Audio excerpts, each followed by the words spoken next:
រំលោភប្រពន្ធនៃសំបងមុន50វារយចាំកសេជាមួយមេក្មេអើយតែមិនចោលពីអូនបានគេព្រោះតែពេលនេះតកូនរងមិនទាន់ទេសុំត្រឹមមួយរយៈពេលចាប់កងសារេលេបងតាមក្រ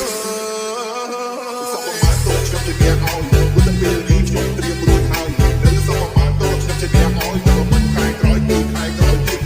តែលើកូននេះរៀនរៀនទៅកូននេះឆ្លៀតធ្វើការគេ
រំលោភប្រពន្ធនៃសំបងមុន50វារយចាំកសេជាមួយមេក្មេអើយតែមិនចោលពីអូនបានគេ